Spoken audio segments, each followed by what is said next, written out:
ছাত্রীকে শিক্ষিকার চর, পাল্টা চর ছাত্রীরও। শ্রেণীকক্ষে সবার সামনে ছাত্রীকে চর মেরেছিলেন শিক্ষক। এর উত্তরে ওই ছাত্রীও শিক্ষকের গালে আরেকটি চর বসিয়ে দেয়। এরপর এখানেই থামেনি, শুরু হয় তাদের মধ্যে ধস্তাধস্তি। আজ সোমবার ঘটনাটি ঘটে চীনের একটি শ্রেণীকক্ষে। ছাত্রী শিক্ষিকাকে চর মারার ওই ভিডিওটি এরই মধ্যে দেশটির সামাজিক যোগাযোগ মাধ্যম ওয়াইবোতে ভাইরাল হয়ে পড়েছে। ওই ভিডিওটিতে দেখা যায় শিক্ষিকা ব্ল্যাকবোর্ডের সামনে দাঁড়িয়ে ছাত্রীকে তার খারাপ আচরণের জন্য চীনা ভাষায় গালাগালি করছে। এমন সময় হঠাৎ ওই ছাত্রী উঠে শিক্ষিকার সামনে যায়, নিজের গাল দেখিয়ে শিক্ষিকাকে চর মারতে বলে। এভাবে কয়েকবার বলায় শিক্ষিকা ওই ছাত্রীর গালে একটি চর মারেন।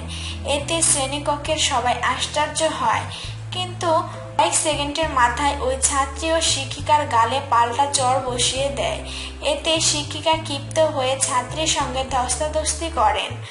পরে শ্রেণীকক্ষে উপস্থিত অন্যান্যরা গিয়ে তাদেরকে শান্ত করার চেষ্টা করেন।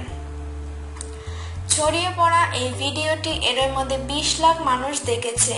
তবে এটা পরিষ্কার নয় যে ভিডিওটি চীনা কোনো অঞ্চলের। সামাজিক মাধ্যমে দেশটির মানুষ ছাত্রী শিক্ষিকার মারামারির এই ভিডিওটি দেখে ছাত্রীর এমন আচরণের সমালোচনা করেছেন।